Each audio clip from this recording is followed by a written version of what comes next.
Bueno, empezamos. Bueno, moi bons días. Acabamos de rematar, como sempre,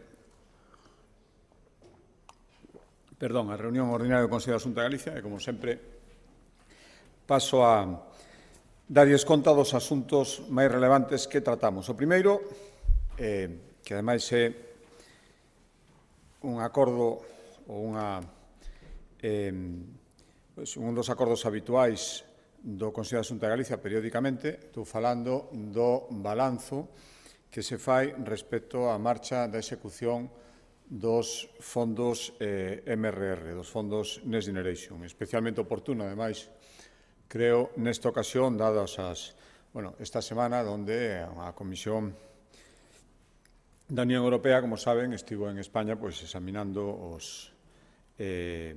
a xestión destes fondos, entrevistándose con unha serie de comunidades autónomas, con representantes do Goberno, do sector empresarial, e, polo tanto, querendo saber, e nos parece, ademais, moi ben, como vai este nivel de execución. Por lo tanto, o único que pode facer a Xunta de Galicia, insisto, como vimos facendo, creo que esta é a cuarta vez que o Consello da Xunta de Galicia fai este balance, e seguiremoslo facendo mentre dure o período de execución, o que podemos é contar como vai o nivel de execución respecto dos fondos cusa xestión se lle encomendou a Xunta de Galicia. Ben, a nós se nos asignaron, a Comunidade Autónoma, estou falando, en total 1.266 millóns de euros destes fondos Next Generation. Asignar non quere decir recibir. Recibir, ata o día de hoxe, temos recibido 1.122, é dicir, faltan todavía por recibir, e mentre non se reciba non se pode facer absolutamente nada, 144 millóns, que sería o 11% do que se nos asignou. Tamén hai que decir que o 40% destes 1.122 millóns foron recibidos nos últimos 6 meses. O digo porque tamén os sabrán vostedes algún comentario que se fixo respecto ao nivel de execución de fondos que se acaban de recibir. Insisto, mentre non se reciban, nada se pode facer, e o 40% destes 1.266 millóns de euros 1.122, foron recibidos nos últimos 6 meses, máis de 500 millóns. Bueno, pois, a pesar de estes retrasos, xa está mobilizado o 100%, é dicir, xa empezaron os expedientes para facer os gastos dos 1.122 millóns e dúas terceiras partes, 747, xa están incluídas en convocatorias que xa foron publicadas. É dicir, hai uns trámites previos antes de poder publicar as convocatorias, pois 747 millóns xa están incluídos en convocatorias publicadas, é dicir, ofrecidas aos diferentes destinatarios para que poidan dispoñer deses fondos. E deses 747 que foron incluídos nunha convocatoria, a metade xa son fondos adxudicados, é dicir, xa chegaron os seus destinatarios. Cales foron os seus destinatarios? Pois, en números grosos, 7.000 autónomos, 370 empresas, 12 entidades do sector público, 27.000 persoas físicas ou 130 organismos, clústeres, asociacións, entidades sin ánimo de lucro. Por darles algún dato máis, das 180 entidades locais que recibiron fondos da Xunta de Galicia destes fondos Next Generation, en total foron 60 millóns, que é o 93% dos fondos que a nós se nos transferiron para que, a súa vez, os fixéramos chegar ás entidades locais. Estes fondos veñen non son fondos que se transmiten incondicionadamente para que a Xunta de Galicia faga o que estime oportuno nas súas políticas públicas. Veñen cuns condicionantes moi grandes. Un dos condicionantes é diríxanse a actividades dirixidas ás entidades locais. Estos son 60 millóns, que é o 93% do que tiñamos que transferir. Os concellos xa o teñen. O digo porque do que a Administración Xeral de Estado quedou en pasarlle os concellos galegos recibiron a día de hoxe o 46,2%, según os datos dos que dispoñemos, que é menos da mitade do que xa transferimos dende a Xunta de Galicia. O digo porque estes últimos comentarios que se escoitaron, dicindo que a Xunta de Galicia tiña que transferir os concellos, pois está transferido a día de hoxe o 93% frente menos da mitade, 46,2%, que lle transferiu do que lle tiña que transferir a Administración Xeral de Estado. Por lo tanto, eu creo que isto amosa que seguimos sendo áxiles na xestión destes fondos e iso nos dá dereito para pedir a mesma axilidade respecto dos fondos que nos tiñan que ser transferidos, sobre todo para os proxectos tractores. E volvo ao tema dos PERTES. A Galicia, dos PERTES convocados, agora mesmo, só se otorgou un 3,5%, que está moi por debaixo incluso do noso peso poboacional, e este sistema de PERTES que agora está sendo examinado pola Unión Europea, incluso con comentarios respecto a asignacións anunciadas incluso antes de que se convocaran os PERTES. Bueno, este é o balanzo xeral, xa digo, con destinatarios perfectamente identificados e con un nivel de execución creo que moi notable, incluso frente ás dificultades, xa digo que casi a mitad dos fondos transferidos o foron nos últimos 6 meses, sin moita razón, porque podían probablemente ter sido transferidos moito antes por parte da Administración Xeral de Estado, que, insisto, é a que os ten que transmitir. Estes cartos veñen de Europa e dende Europa os recibe a Administración Xeral de Estado, o Goberno Central. O Goberno Central hai unha parte que as transfira ás comunidades autónomas cando o estimo oportuno e a partir de recibir a transferencia é cando empezan os plazos de tramitación. Camiñando de Consellería de Infraestructuras, seguimos investindo no Concello de Vigo, seguimos investindo en infraestructuras e hoxe aprobamos o proxecto da segunda fase de humanización da Avenida de Galicia, que é unha vía propiedade autonómica que vertebra unha parte importante de Vigo, que é a parroquia de Teis. Xa se aprobara, comezarán as obras na segunda quincena de abril a primeira fase, que vai entre a Avenida de Marina Española e o Instituto de Bacharelato de Teis, 500 metros. Eso xa se aprobara no seu momento o proxecto e se licitaran as obras adxudicadas, comenzarán en apenas mes e medio, e o que fixemos foi aprobar o proxecto da segunda fase, que xa é máis longo, 1,5 km, que iría entre os límites municipais entre os concellos de Vigo e de Redondela ata o Instituto de Teis. É dicir, a primeira fase chegaba ao Instituto e agora dende o Instituto hasta o límite con Redondela. En total son 4,1 millóns de euros de investimento total das dúas fases, que vai servir para, aparte de remodelar toda a estrada, tamén se van a habilitar pasos peonís, conexión con outras sendas, plantación de elementos vegetais, árboles principalmente, tamén se van a construir aparcadores, 75 novas prazas, isto levará un 40% as que existen agora mesmo. Xa digo, en definitiva, é continuar investindo no Concello de Vigo con estas dúas fases de remodelación desta estrada. Se investiron 32,5 millóns de euros nos últimos anos en estradas autonómicas no Concello de Vigo. Seguindo con infraestructuras, recordarán, hai un par de semanas, me parece, o Consello da Xunta de Galicia aprobou a construción de aparcamentos disuasorios que cada vez son máis demandados polos usuarios. Era na comarca do Salnés, nesa ocasión, e agora aprobamos o proxecto de execución de 2 novos aparcadoiros deste tipo, aparcamentos disuasorios, nos concellos de Marín e de Nigrán. O total do investimento entre os dous vai ser 1,3 millóns de euros e 154 prazas de estacionamento. 82 que van a ir para o aparcamento de Marín, que vai estar nas inmediacións da variante de Marín, e a vía EP 1202, 82 prazas, puntos de recarga para vehículo eléctrico, unha marquesiña para poder coller o autobús dende ali. Xa digo que esta é a idea, que se pode deixar o coche ali ou compartir un mesmo coche varios usuarios ou coller transporte público, como vai ser este caso. E o segundo, se vai construir no enlace da estrada PO 340 coa autoestrada do Valmiñor, en Nigrán, 72 prazas e tamén puntos de recarga. Fixemos tamén no Consello un balance das actuacións da Policía Autonómica en materia de violencia de xénero. A día de hoxe, unha cuarta parte dos axentes do Corpo de Policía Autonómica, 91 de 362, e sigue minguando. Este é un problema moi grave, sobre todo vendo as funcións que fai.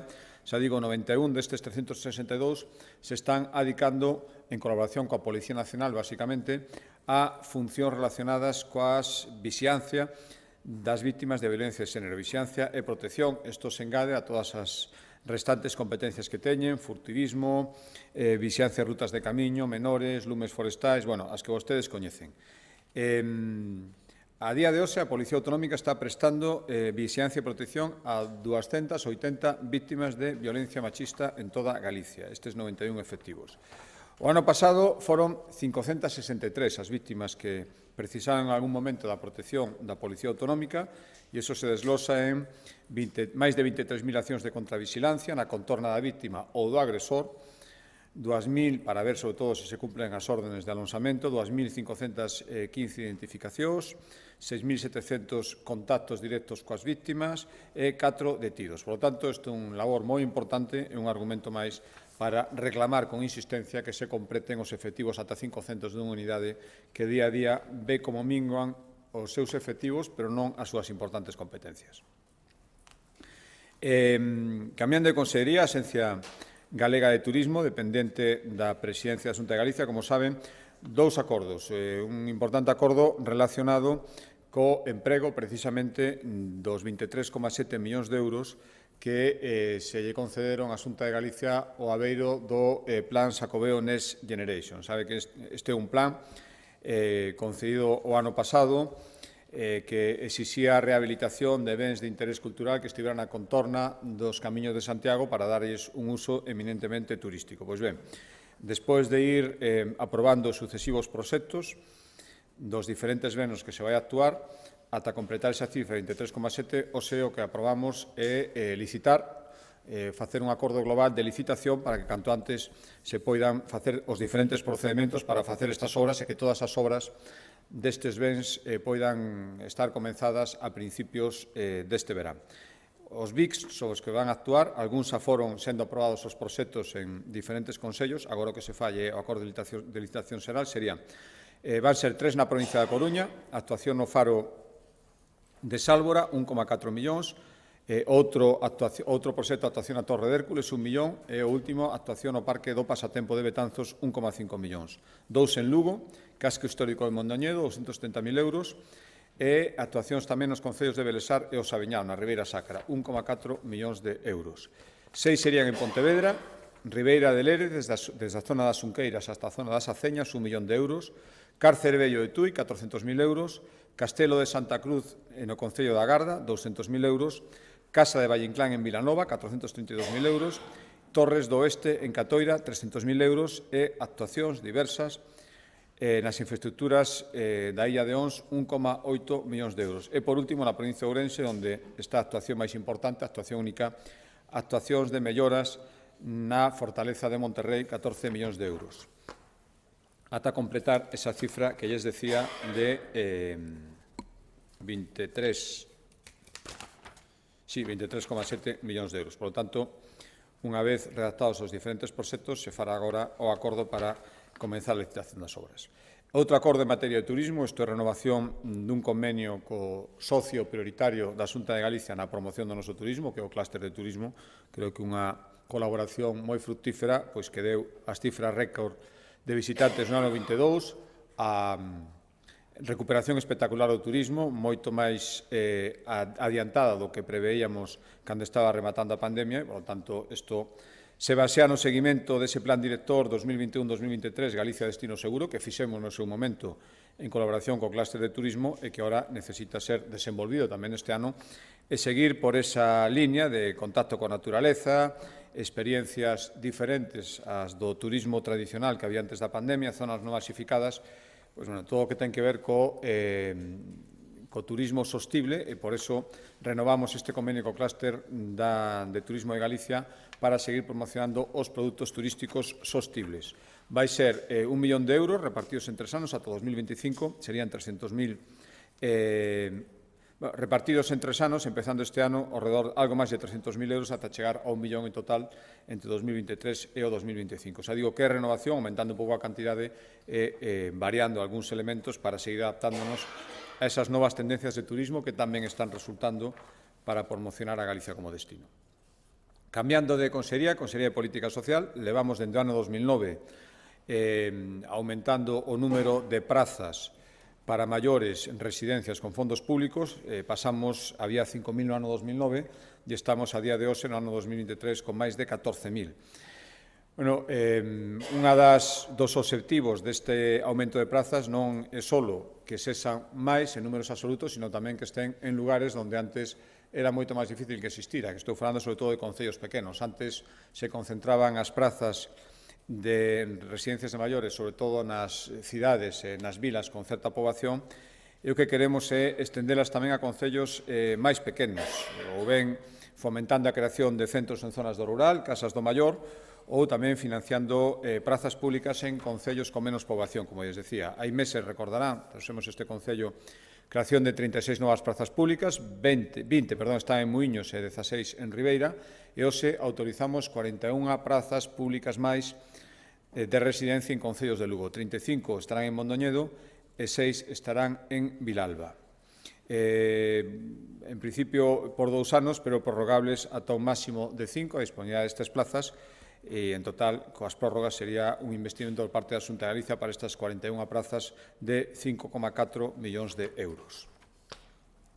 Cambiando de consellería, fixemos en primeiro lugar un balance das medidas de emprendemento impulsadas no ano 2022 para axudar a todas aquelas persoas autónomos, basicamente, que iniciaron a súa actividade en plena pandemia, a partir do 1 de xaneiro de 2020, un poquinho antes de que empezara a pandemia, sobre todo os meses de pandemia. O que fixemos foi intentar axudarlles nestes arranques especialmente difíciles nos investimentos que houbera que facer para a eficiencia enerxética, adquisición de mobiliario, rehabilitación de locais. En total foron no ano 2022, entre setembro do 21 e setembro do 22, 11 millóns de euros os que destinamos a axudar a 1.150 emprendedores. Hai que decir que o 100% dos emprendedores que solicitaron axuda e cumprían os requisitos obtiveron axuda. A axuda media foi importante, 8.800 euros, e se beneficiaron emprendedores en máis de 200 concellos galegos. Pois ben, despois de facer este balance, o que acordamos hoxe tamén foi reeditar para este ano 2023 esta liña de axudas, seguir axudándose, polo tanto, serán convocadas próximamente axudas nunha cuantía similar para axudar os gastos de emprendedores que empezaran a súa actividade entre mediados do ano que ven e ata, calculamos, setembro do ano 2023. Será convocada tamén próximamente, seguiremos nesta liña que se demostrou moi efectiva. E fixemos tamén balance da actuación dos polos de emprendemento. Isto é unha nova modalidade sobre o terreo de oficinas que axudan a aqueles emprendedores que teñen unha idea e necesitan asesoramento inicial. Existe agora mesmo 5 polos en marcha nos que xa recibiron asesoramento moitas persoas e que promoveron dende que existen 151 proxectos empresariais que ou están en xestación ou están xa funcionando. Pois o que acordamos é seguir ampliando esta rede ata chegar con outros 7 a cubrir o 100% do territorio. 5 que están existindo, máis outros 7 que funcionarán ao longo deste ano. Cambiando de consellería, 2 acordos conectados, un é certo que impulsado pola Consellería de Medio Rural e outro pola Vicepresidencia Primeira, pero os 2 teñen que ver coa promoción dun sector fundamental para a nosa economía. Sector primario, estou falando do sector lácteo. Fixemos un balance da evolución do sector lácteo, sobre todo os seus custos e os seus beneficios nos últimos meses. Galicia é líder nacional en produción de leite, concentramos na nosa comunidade autónoma máis do 40%, somos unhas 10 principais rexións produtoras de leite en toda Europa. Existe unha estrategia do ano 2020, estrategia de dinamización do sector lácteo, que evidentemente está acreditando que era unha estrategia acertada, porque a variación que hoxe fixemos na Consellería da Xunta de Galicia das cifras do sector lácteo no ano 2022 revelan que se acadou un récord histórico de facturación, 1.306 millóns de euros, que é un 35% máis que a facturación do ano 2021, que non foi unha mala facturación. Algún dato deste 2022. O precio medio pagado polo leite en Galicia chegou aos 58,6 céntimos por litro. Este é un incremento do 65% respecto ao ano pasado, mentres que os custes de produción aumentaron, é certo, pero ni moito menos nesta cuantía, aumentaron entre un 11 e un 15% frente a unha suba do precio dun 64,6%. Levamos 18 meses seguidos cun incremento do precio do leite, isto non ocurría hai moitísimo tempo, e, ademais, o rendemento medio por explotación aumentou en Galicia un 73%. É certo que aumentou nas explotacións de outras comunidades autónomas, pero o ritmo medio aumento no global de España é un 63% e en Galicia é un 73%, 10% máis. E tamén o obxectivo final, aparte de que se incrementen os custes que reciben os gandeiros polo leite, e, sobre todo, que a meirande parte posible de leite se transforme en Galicia, é dicir, que non simplemente se produce, se transforme en outros sitios, quedando en outros lugares o valor engadido, sino que se poida transformar dentro da nosa comunidade. A día de hoxe se transforma algo máis do 60% do leite que se produce en Galicia, que estes son 10 puntos máis que hai solo 3 anos, onde apenas se transformaba a metade, o 50%. Vale, pois o obxectivo é seguir nesta liña, por suposto, e seguir medrando a porcentaxe de leite recollido e transformado xa en Galicia. Para chegar no ano 2025, agardemos que antes, pero un obxectivo realista sería o ano 2025, a que en Galicia se transformen as 3/4 partes, o 75% do leite que se produce na nosa comunidade autónoma. Para iso hai que seguir apoiando as industrias transformadoras e para iso se tomou o acordo que les paso a relatar, que é declarar como iniciativa empresarial prioritaria o proxecto que a factoría que sería Entre Pinares presentou para ampliar as instalacións que a día de hoxe xa ten en Vilalba. É unha factoría que agora mesmo está dando traballo a 217 persoas e esta ampliación asegura un mínimo de creación de entre 35 e 40 novos postos de traballo. Por lo tanto, declaramos este proxecto como iniciativa empresarial prioritaria, con isto xa serían 19 os proxectos así declarados. O investimento, ademais, deste proxecto que declaramos iniciativa prioritaria sería de 19 millóns de euros e a idea, precisamente por eso, desta declaración, para agilizar todos os trámites, é que a ampliación da planta estivera en pleno funcionamento antes de que rematara o ano 2024. Vai supoñer, ademais, elevar casi nun 33, nun 31% a produción actual da factoría, unha terceira parte máis de aumento, e isto, efectivamente, vai evitar o que está pasando agora cunha parte do leite que a fábrica estaba recollendo en Galicia a derivar ás factorías que tiña en Valladolid e Madrid. Por lo tanto, se quedará unha parte importante transformándose aquí con todo o valor engadido que eso supón, e por eso tomamos a decisión de declarar iniciativa empresarial prioritaria esta ampliación da factoría que sería Entre Pinares, co obxectivo, xa digo, de chegar con outras iniciativas que virán próximamente ao 75%, un obxectivo que parecía impensable hai apenas 3 ou 4 anos de transformación do leite en Galicia. Último acordo relacionado coa Consellería de Medio Ambiente, penúltimo acordo, veñen agora dous acordos impulsados pola Consellería de Medio Ambiente na súa faceta de competencias en vivenda. O primeiro ten que ver con un acordo para seguir adquirindo vivendas a Saref, non é o primeiro, recordarán que recentemente, no mes de xaneiro, xa trouxemos un acordo para mercar 55 vivendas que eran propiedade da banca a través da Saref para reforzar o parque de vivenda pública en propiedade. Por tanto, queremos seguir con esta tónica e hoxe autorizamos comprar 40 novas vivendas da Saref en 16 concellos galegos para destinalas a alugueiro social.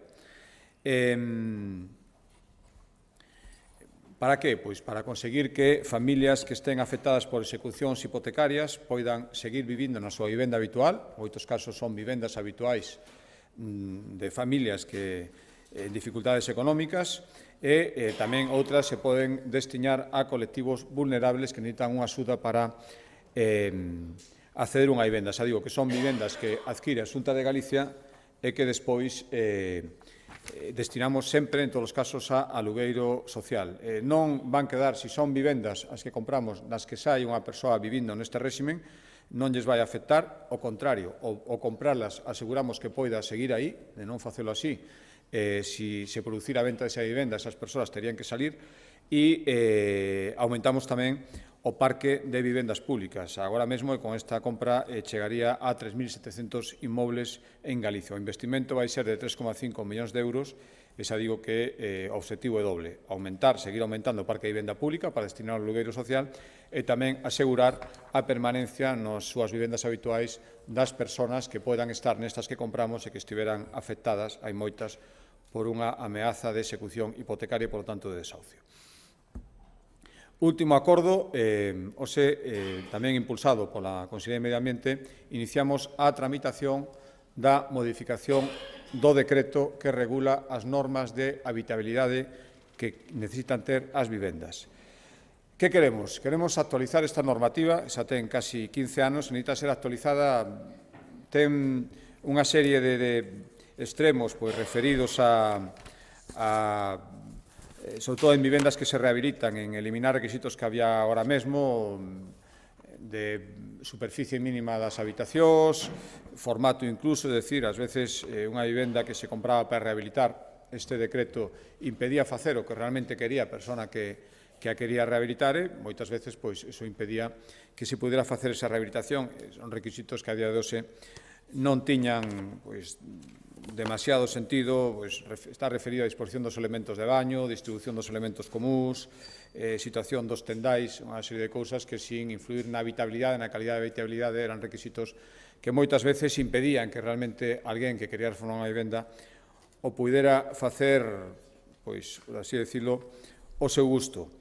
Esta é unha parte, pero a parte importante da modificación ten que ver cun obxectivo que cada vez se fai máis patente, que é intentar rescatar nas cidades, pero non só nas cidades principalmente, todos eses baixos comerciais que a día de hoxe non se están utilizando porque non existe esa actividade comercial, pero tampouco poden ser utilizados como vivendas. Por tanto, o que buscamos é facilitar a reconversión de baixos comerciais en vivendas. Isto non quere dicir que ese baixo comercial non poida ter, si o consigue, seguir tendo ese uso comercial, pero o que fai é facilitar o que agora mesmo non se produce, que se non vai haber un uso comercial, poida, cando menos, haber un uso residencial e evitar esa sensación real de baixos comerciais abandonados, en desuso, que, ao final, o que están facendo é degradar moitos centros urbanos, degradar moitos barrios e degradar as contornas. Por lo tanto, o que queremos é facilitar a posibilidade de reconverter un baixo comercial nunha vivenda. A día de hoxe, os requisitos non é que non se poida facer, xa se pode facer a día de hoxe, pero o certo é que os requisitos son moi estrictos e na práctica, en moitísimos casos, impiden que isto se poida convertir nunha realidade. Son requisitos, digo, de hai case 15 anos, quedaron obsoletos, a situación é diferente, hai moitos máis baixos comerciais en desuso agora mesmo, e, polo tanto, compra actualizarles o que queremos facer. Xa digo, non se evitan os usos comerciais, pero se posibilitan outros. E, ademais, en zonas nas que hai unha demanda de vivenda agora mesmo, e podería ser nestes baixos, pero polas condicións actuais non é posible. Hai un decreto xeral que é o que queremos modificar, o que despois se teñen que ater os concellos para poder dar as súas licencias. Que cambios vai incorporar a normativa que hoxe empezamos a modificar? Bueno, hai varios, por darles algún nesta rolda de prensa. Saben que unha condición básica para que un baixo poida ser adicado a vivenda é que se garanta a intimidade dos inquilinos pese a estar a ras de rúa, como están os baixos comerciais. Isto non quere dicir, isto é un requisito que hai que seguir mantendo, por suposto, non tería ningún sentido unha vivenda sin este requisito, pero ata agora se establecía que se non había unha altura mínima de fiestas, esa intimidade non quedaría preservada en ningún caso e, por lo tanto, non se lle podía dar un uso residencial a ese baixo. Bueno, pois, agora mesmo o que pretendemos é que ese requisito de intimidade se poida garantir mediante outros elementos arquitectónicos, algún sistema que garanta esa intimidade, algún tipo de pantalla fixa que non obligue a unha altura mínima de fiestas que en moitísimos casos non era posible dar ou non era viable, o que impedía ese uso residencial e, por lo tanto, que o baixo comercial seguirá pechado. Outro requisito que queremos flexibilizar é os criterios para que unha vivenda sexa considerada vivenda exterior. Vivendas exteriores a día de hoxe son as que teñen polo menos unha estancia que dá un espacio exterior, e ese espacio exterior ten que vir definido polos concellos no seu planeamento urbanístico, é dicir, identificada a rúa concreta que se considera espacio exterior, e se despois houbera un derrubo, por poñerles un exemplo, na rúa do lado, houbera outro espacio exterior e un baixo, por exemplo, quedara con espacio exterior porque onde había aí un edificio ahora xa non hai nada, era necesario modificar a normativa urbanística do Concello para decir que ese novo espacio tiña característica urbanística de espacio exterior. Bueno, pois agora o que facilitamos é que se poida declarar eso como espacio exterior sin necesidade de facer unha modificación do planeamento urbanístico que en todos os casos é complexa e que moitas veces o que provocaba era que non se fixera e, polo tanto, un baixo que podía ser adicado a vivenda porque se lle abrir un espacio exterior, pois oficialmente e urbanísticamente seguía sin ter ese espacio exterior, a pesar de que existía de facto e, polo tanto, non se podía utilizar como vivenda. Xa digo, son varios os requisitos, estes son dous exemplos, o que todos foron, ademais, debatidos antes de tomar este acordo de iniciación da modificación no seo do Observatorio de Vivenda de Galicia e no Comité Asesor de Habitabilidade, onde están técnicos na materia, e o que queremos é solucionar un problema evidente, que son agora mesmo o que todos podemos ver zonas de moitos espacios urbanos con baixos comerciais en desuso, se unha previsión dun uso cando menos próximo e moitas veces moi difícil, porque cambiaron os hábitos, porque cambiou todo o escenario e porque, ademais, estamos falando de moitos sitios onde é difícil hacer unha vivenda, é difícil, os alugueiros suben cada vez máis pola escasez de oferta e isto é unha maneira de favorecer oferta e favorecer a revitalización, xa digo, de zonas urbanas que, coa degradación dos baixos, porque levan moito tempo pechados, dende logo non o poden conseguir. Logo, un acordo importante, empezou a tramitación, xa digo, estuvo moi consensuado, está moi pensado, pero, por suposto, na súa tramitación quedará aberto ás suxestións que se estimen oportunas. E estes son os acordos fundamentais que lles quería trasladar e quedo, como sempre, a súa disposición. Sí, presidente, espera vostede algún cambio no Goberno Central sobre a xestión dos fondos europeos despois do informe do Parlamento Europeo pedindolles máis accesibilidade, máis claridade, máis cogobernanza na xestión deses fondos Next Generation? E unha segunda cuestión, se me permite, temos algunha convocatoria, noticia ou información do Goberno Central sobre o corredor ferroviario do noroeste atlántico?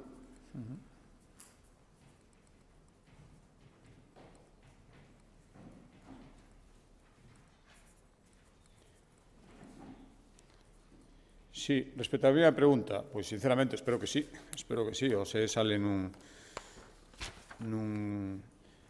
xornal unha entrevista coa presidenta desta comisión que di cousas francamente preocupantes e que eu estou de acordo, non entende como o goberno que se reservou toda a decisión sobre os PERTES, que son convocatorias públicas, pode anunciar concesións de cantidades que en teoría deberían incluídas nun PERTE, por tanto unha convocatoria pública, antes incluso de que esas convocatorias se fagan. Despois falaba tamén da dificultade que están tendo para identificar quen foron os destinatarios dos cartos que se están asignados. Eu, por iso, quero insistir moito en que, no noso caso, os cartos, como non pode ser de outra maneira, están perfectamente identificados. Por lo tanto, eu agardo que se corrixan todas estas cousas. De verdade que creo que non sería bo que houbera ningún tipo de sanción, cando menos económica, porque iso detraería ao final recursos públicos que é moi necesario que se asinen e se asinen canto antes. Pero eu agardo sinceramente que todos os mecanismos farragosos, burocráticos, que a Comisión parecía dar entrever estes días que non entendía e lle parecían complicados, se asilicen pola maneira que sexa. Saben vostedes que hai tempo que levamos reclamando, non só eu, outras comunidades autónomas tamén, unha descentralización na xestión que faría que todos os recursos chegaran moito antes. Por lo tanto, sí que agardo cambios, sinceramente, espero que ese sea un toque de atención. É evidente, por moito que quera ocultar o Goberno Central, que o sistema fracasou, hai tempo cesaba toda a cúpula do Ministerio encargado deste reparto, a pesar de que algúns ahora volven a ser recuperados un pouco inexplicablemente, pero foron cesados, foron deixando os seus postos de traballo para ser sustituídos por outros que tampouco melloraron moito a situación. Por lo tanto, eu espero que este toque de atención, esperemos que o de tamén, sirva simplemente para que as cousas melloren. Aínda estamos a tempo, creo, pero que cada vez queda menos tempo. Respecto á segunda pregunta, pois non, sinceramente non. Non supemos absolutamente nada, polo menos a Xunta de Galicia, dende que fixemos esa cumbre entre as tres comunidades autónomas. Temos coñecemento de que vai haber unha reunión, falaban dunha reunión a máis alto nivel, non sei exactamente a que se referían, dende logo as comunidades autónomas non fomos convocadas, vai haber unha reunión co clúster logístico, bueno, nos parece moi ben, creo que decía no anterior Consello da Xunta que se reúnan, que se active todo isto, creo que tamén deberían falar coas comunidades autónomas, pero bueno, se se empezan a activar, benvidos sesan. Eu lle mandei en nome das tres comunidades autónomas toda a documentación. O luns seguinte foi un venres o cumio a ministra. Parece ser que non lle foi trasladado ao comisionado. Mal asunto, por algún contacto informal que houve das comunidades autónomas, non recibir esa documentación. Bueno, lóxicamente, hai que mandarlle a ministra e que a ministra lle faga chegar. Non o recibiu, ningún inconveniente en facelo chegar, pero bueno, non é un bo síntoma que ni siquiera 2 semanas despois tivera recibido a documentación. Eu o que agardo é que se poña a traballar canto antes e que se recupere o tempo perdido. Ademais, poñese a traballar con cifras e con orzamentos en riba da mesa. Bos días, presidente. Eu tiña dúas cuestións. Unha tamén en materia de infraestructuras. Como valora a saída da señora Pardo de Vera do Ministerio, se cree que pode perxudicar ou beneficiar a Galicia? E a segunda, o fío das palabras do presidente do Partido Popular, non sei se vostede nos podía aclarar quen é a xente de ben, quen son esa xente de ben das que fala o señor Feijóo. Respecto á primeira pregunta, un pouco preocupante, non? Algunhas declaracións que estivemos escoitando de membros do Partido Socialista, onte certo que aclaraba o secretario xeral en Galicia, supoño que pouco para desmentir o que dixeran tamén compañeros do seu partido, respecto a que o compromiso con Galicia podía estar en cuestión pola dimisión ou o cese da señora Pardo de Vera. Mal imos, si todos os compromisos cunha comunidade autónoma dependen dunha cuestión persoal, dependen de quen este exercendo a responsabilidade, de se esa persoa está, hai compromisos, e senón non hai. Eu espero que non sexa así. A verdade é que o que nos demostra a señora Pardo de Vera levaba uns cantos anos no seu cargo e todo o que está pendente en infraestructuras con Galicia sigue pendente. A señora Pardo de Vera abandona o seu posto, non sabemos cando van chegar os trenes a abril, nos enteramos agora, despois das promesas de transparencia e de celeridade, que o viaducto das 6 non vai ser reposto na súa integridade ata o ano 2030 como mínimo, según nos din, 29 e 30. Seguimos sin saber moitas cousas, non sabemos nada do traspaso da P9, non sabíamos nada do Corredor Atlántico, seguimos sin sabelo. Todos eses compromisos, moitos anuncios no boletín, moitos decir que se van facer estudios, pero 30.000 euros na salida sur de Vigo, todas estas cousas non están feitas. Eu agardo sinceramente, primeiro, que aquí ninguén entenda que isto depende de persoas, depende de compromisos políticos entre administracións, entre territorios, e agardo sinceramente, deseando toda a sorte a señora Pardo de Vera, por suposto, que quen a sustituya demostra, aparte de palabras, que os compromisos son reais. Si, a segunda pregunta, mire, non, faime gracia, a situación de desespere que ten o señor Sánchez, que enseguida se ten que agarrar a unha frase para intentar que as anécdotas sexan o principal, non se fale do principal, o principal son outras cousas, por lo tanto non vou a colaborar en comentar anécdotas para non falar do principal. O principal creo que é o que dixo Alberto Núñez Feijóo na súa intervención. Boas tardes, presidente. Eu queríalle preguntar por que está convocada unha folga na CR Túbega e queríalle preguntar a súa opinión sobre como está agora mesmo a situación neste ente. Gracias. Pois mire, cando unha folga, todo o mundo, o dereito de folga é un dereito constitucional, por lo tanto, nada que decir sempre que se respeten os servizos mínimos, se marcan e se respete toda a legalidade. Por tanto, pouco que decir. A situación, teño que decir, ves os índices de audiencia, e os índices de audiencia son índices potentes, moito máis nunha televisión de carácter autonómico e, por lo tanto, eu me alegro de que os galegos aprecien as emisións e a calidade dunha televisión pública de Galicia. Sí, presidente, hai un ano activouse, digamos, o relevo fronte do Partido Popular Nacional. Quería pedirlle unha valoración deste ano con Alberto Núñez Feijóo fronte á saída de Pablo Casado. Gracias. Bueno, sí, pasou un ano, efectivamente, que ademais derivou, como vostedes saben, en outras consecuencias tamén en Galicia. Bueno, por comentar, se me permite, unha situación que non ten que ver coa Xunta de Galicia, co partido, unha pregunta directa, conteste. Sinceramente, penso que estamos mellor e penso que un ano despois a situación é mellor. Isto o pensan a inmensa maioría dos militantes, dende logo do Partido Popular de Galicia, seguro que do resto de España, además me consta por conversas con compañeiros, e creo que en xeral é unha situación que aprecia a maioría dos españois, e aí están as enquisas para corroborarlo.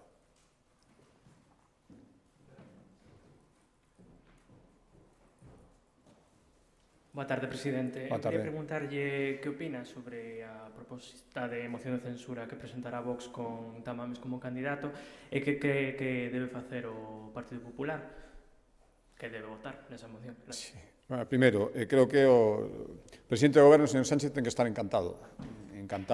Chega para él no mellor momento, probablemente lle sirva para desviar a atención de outras moitas cousas e, por lo tanto, creo que hai motivos de sobra para censurar o Goberno actual, o Goberno central, especialmente o presidente do Goberno, pero, sinceramente, creo que esta moción, que ademais non ten, ou por lo menos non ten a priori, e non parece que vaya a prosperar, creo que a quen lle fai un gran favor é o propio presidente do Goberno, e creo que, sinceramente, se equivocan os seus promotores. Respecto ao sentido do voto do Partido Popular, permítame que o decida e o anuncie quen ten as competencias para facelo, que non é o presidente do Partido Popular de Galicia.